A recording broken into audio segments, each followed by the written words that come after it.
Kita lanjutkan ya dengan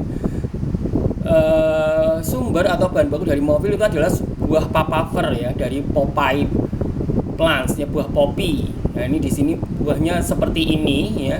Bisa kita lihat di Balai Penelitian Taman Obat di Tawangmangu. Mereka di sana punya koleksinya ya, bentuknya seperti ini, mengandung puluhan jenis narkotika ya. Nah, ini kalau ditoreh ini akan mengeluarkan getah, di mana getah itu mengandung heroin, morfin, kodein, tebain, dan segala jenis narkotika ya. Jadi buah opium atau buah candu atau popi ini adalah suatu ekstrak dan herbal ya, digunakan untuk pengobatan.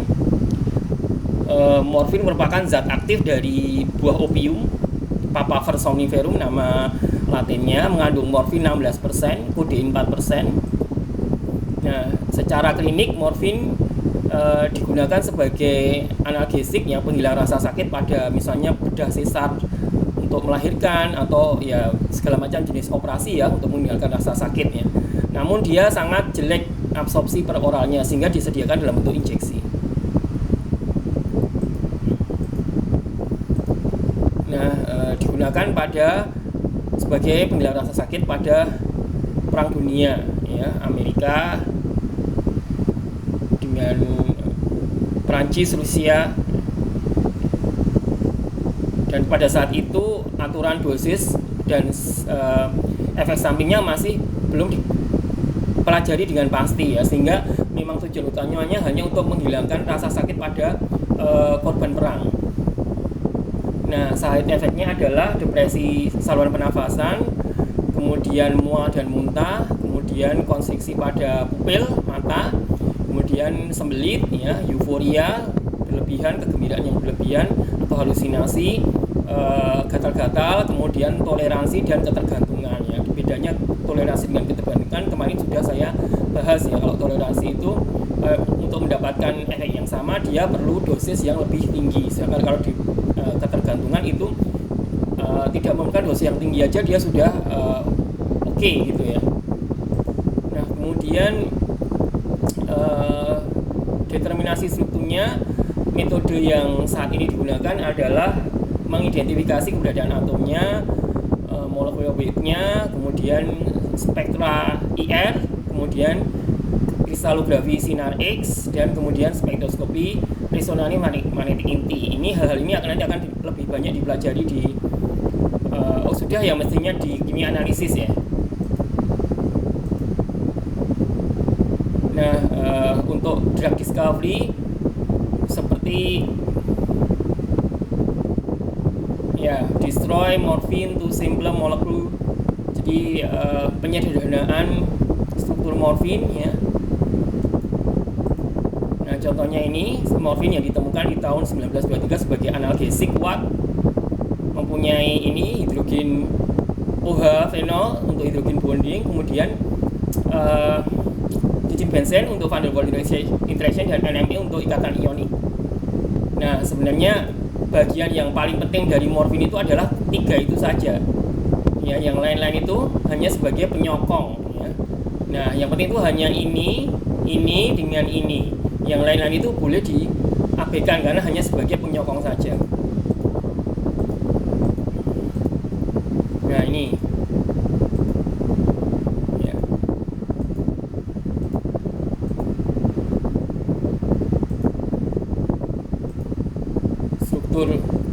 Kalau dibuat 3 dimensinya strukturnya menyerupai hulu. Huruf T. Ya, functional groups are present capable of forming. Ini tadi sudah bahwa aktivitas dari morfin ini karena adanya ikatan ionik, ikatan hidrogen, dan interaksi van der Waals. Sedangkan karbon skeleton atau kerangka karbonnya ini saja ya dengan berinteraksi secara van der Waals. Nah, ini adalah morfin untuk 2 dimensi, ini adalah 3 dimensinya. Ya, yang penting gugus fenol. Nah, di sini ada ether dan alkohol, ini pendukung. Yang penting adalah aromatic ring dengan amina dan fenol di sini. Hubungan struktur dan aktivitas adalah karena morfin ini kelarutannya absorpsinya itu buruk, maka perlu dimodifikasi strukturnya. Contohnya dengan menutupi atau menghilangkan salah satu atau beberapa gugus fungsional. Jadi MAS itu berarti ditutup atau diprotek ya. Kemudian diuji aktivitasnya secara in vitro dari beberapa turunan senyawanya. Kemudian kita bisa melihat dengan struktur dan aktivitasnya.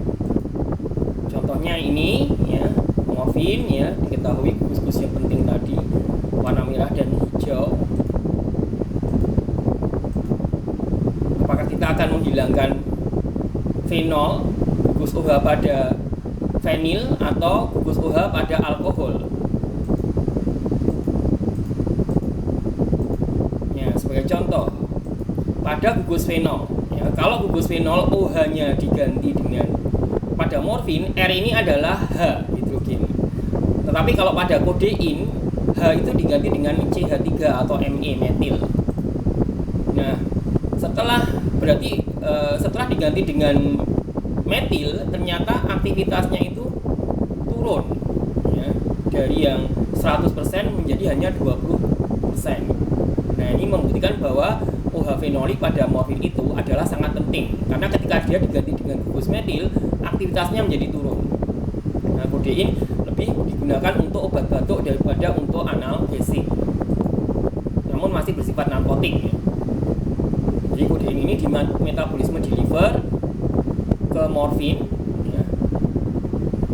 Aktivitasnya tergantung dari keberadaan morfin. Jadi kodein itu adalah suatu ether ya. Nanti ketika sudah ada di dalam tubuh, di liver, dia akan dimetabolisme menjadi morfin. Nah, sebenarnya kodein itu adalah suatu prodrug, karena nanti akan menjadi drug atau obat itu kalau sudah menjadi morfin.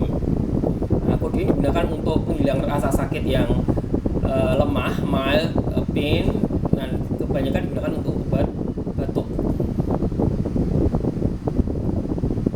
Ya, weaker analgesic but weaker side effect. Jadi menutupi gugus fenol dengan gugus alkil itu jelek ya untuk aktivitas analgesiknya. Itu hubungan struktur dan aktivitasnya. Di sini berarti penting ya. OH-nya jangan diubah-ubah kalau memang ingin mempertahankan sifat analgesiknya. Nah, perubahan yang lain adalah OH itu hanya diganti, kalau tadi metil ini diganti dengan asetil morfin. Ya, asetil mas the polar phenol group. Ya. Kemudian bagusnya ketika diganti dengan asetil ini, karena dia lebih nonpolar, dia dapat menembus blood-brain barrier more easily. Jadi lebih mudah menembus sawar atau membran darah pada otak, karena senyawa ini lebih nonpolar dibandingkan morfin. Kalau morfin kan R-nya H, sedangkan ini adalah asetil ya. Asetil group is hydrolyzed in the brain to form morphine, dan pada akhirnya karena ini suatu ester, dia dihidrolisis di otak kembali menjadi morfin ya. Jadi keuntungan dari asetil morfin ini adalah dia menembus sawar darah otak lebih bagus dibandingkan morfin, dan di otak kemudian asetil ini hidrolisis menjadi morfin kembali, sehingga aktivitas obatnya itu tetap terjaga ya sebagai analgesik yang kuat. Nah, kalau tadi pada fenol, kita akan melihat pada gugus OH yang alkohol. Kalau gugus OH di sini, kalau morfin kan di sini OH. Kalau dia diganti dengan metil atau hidrokodein, ternyata di sini justru aktivitasnya meningkat 5 kali lebih tinggi. Jadi di sini gugus di sini perlu untuk dialkilasi ya, mungkin memerlukan ikatan hidrofobik, karena di sini ketika diganti dengan gugus alkil yang hidrofobik atau nonpolar, di aktivitasnya meningkat. Nah, ini adalah turunan-turunan dari morfin ya, di mana gugus alkoholnya itu dimodifikasi menjadi keton atau tanpa gugus OH sama sekali ya. Nah, aktivitas meningkat sebanding dengan penurunan polaritas ya. Senyawa kemudian cross dapat menembus blood-brain barrier, membran sawar otak menjadi lebih mudah. 6-OH is not important for binding, jadi lebih bagus dia dihilangkan atau ditutup dengan gugus nonpolar untuk meningkatkan absorpsinya ya.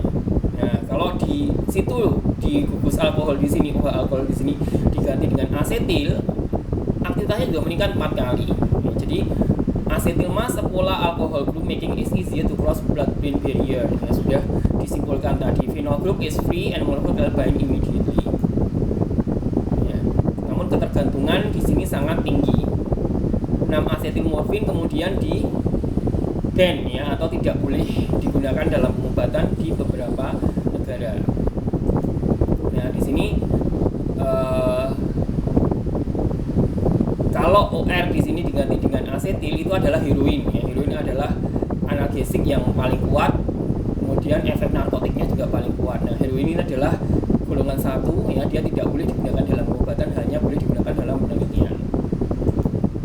Nah, ini keterangannya, mudah menembus membran ya, increase lipid solubility ya, kemudian gus-asetil suatu ester itu dihidrolisis di otak untuk menjadi morfin ya, kemudian fast onset berarti efeknya itu cepat ya, tapi juga menimbulkan efek euforia yang berlebihan. Nah, perubahan pada atom C nomor 7 dan 8 bagian yang di kotak ini menjadi dihidromorfin. Aktivitasnya juga meningkat.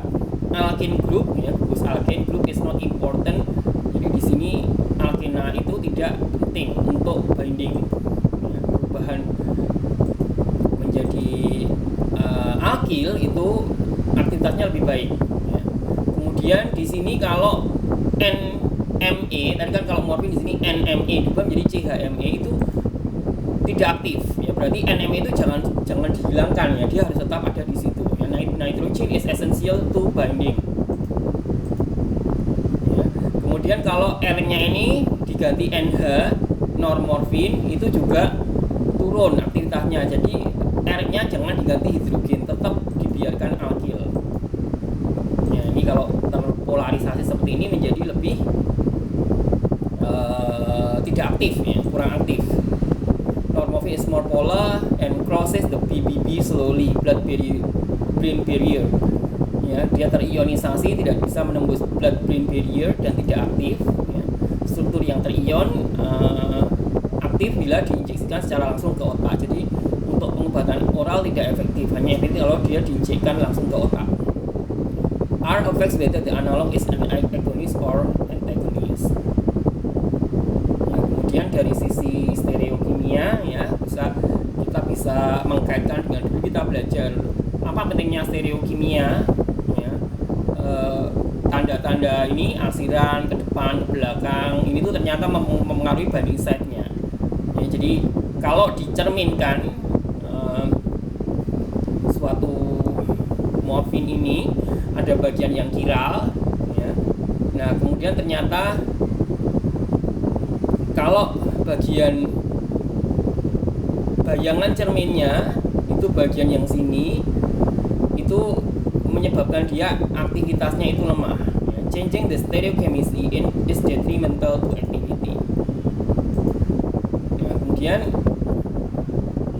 di sini berarti harus gugus hydrogen bond donor atau hydrogen bond acceptor ya, karena OH itu bisa berfungsi ganda HBD atau HBA. Di sini ionik ada N ya, akan terprotonasi, kemudian ada cincin benzen yang hidrofobik atau akan bertindak secara van der Waals. Nah, farmakofonnya berarti adalah HBD HBA di sini, van der Waals interaction di sini, dan ionik di sini. Posisinya harus seperti ini ya. Tidak boleh kok PDW-nya ada di sini gitu, kemudian ioniknya ada di atas, nggak boleh. Ya, farmakofor itu gugus-gugus fungsi yang bertanggung jawab terhadap efek farmakologi, di mana penempatannya atau lokasinya itu ada pada jarak tertentu dan sudut tertentu terhadap gugus fungsi yang lain. Seperti di sini HBD dan HBA harus sudutnya ke sini sebesar ya sekian derajat ya, ke sini harus sekian derajat dan jaraknya sekian angstrom, itu harus tertentu, tidak boleh kurang, tidak boleh lebih. Nah, ini ya digambarkan. Nah, ini jaraknya harus dari OH ke tengah-tengah benzen harus 2,8 angstrom, dari OH ke N plus harus 7,198 angstrom, dari N plus ke cincin benzennya itu harus 4,6 angstrom, dan sudut-sudutnya seperti yang tertera sebagai berikut. Nah, itu yang kemudian tadi bentuknya seperti T-shape ya, dia bisa fit ke reseptor dari opioid. Oke, sekian, terima kasih.